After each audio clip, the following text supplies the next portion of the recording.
I shall try to remember those older faces of yours. It's just possible I shan't be able to, and then some day you'll see me somewhere and I shan't recognise you, and you'll say to yourself, the old boy doesn't remember me.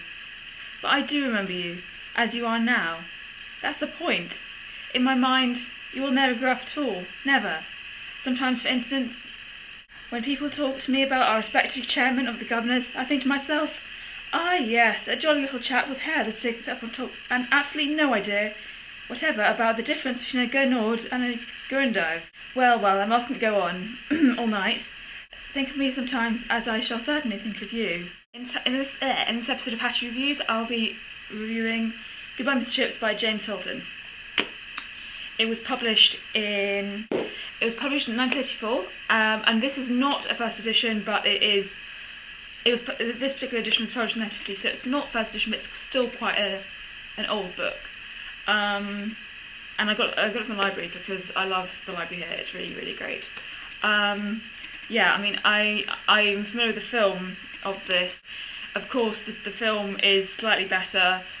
But yeah, this book it's really short. I was literally sitting here just now reading it, and it took about like an hour and a half, and that's 107 pages.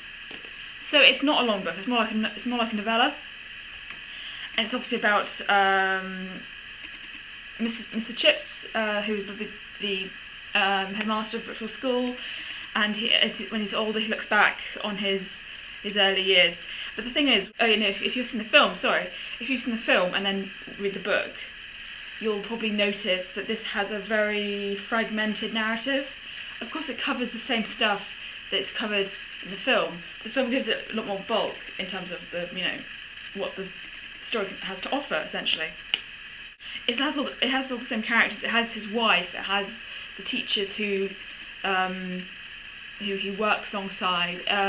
I think a couple of character relationships were changed slightly for the film.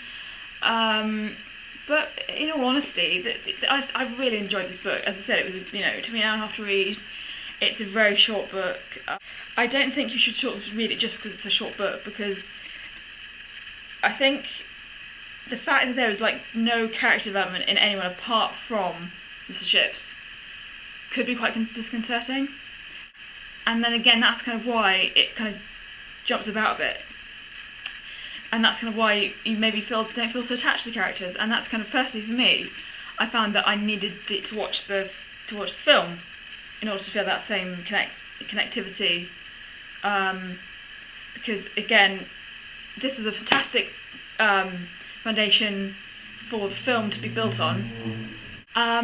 So yeah, it's the characters, as I said, they're not very well developed as things go because they're not actually in the narrative for very long.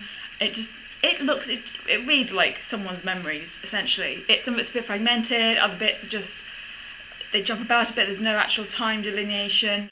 You don't really have time to sort of focus on individual moments in the story. So even though when there's maybe sad moments, you kind of can't completely focus on them because there's something else which is happening. It's kind of, it's constant, and I really enjoyed this book. It's a really heartwarming story, but I just feel I got more of a sense of his character from the film, because I really liked the book, I really loved the film, but I watched the film about a year or so ago initially, but this review is mainly meant to be about the book, and they changed a few details, obviously, in regards, as I said, but yeah, it's more about memory and identity and Britishness and becoming a better person. But I feel that in the film they make it a bit more of that Chip's transformation is a bit more evident.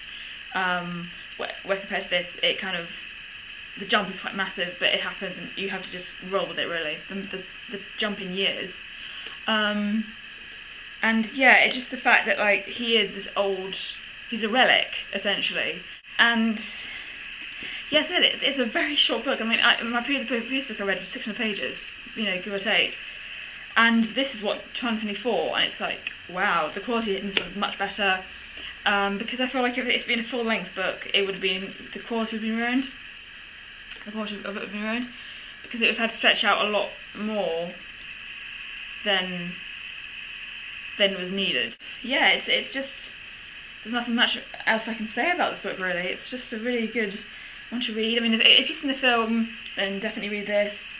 If you haven't seen the film and read this, then take it with a pinch of salt, because it is a great book.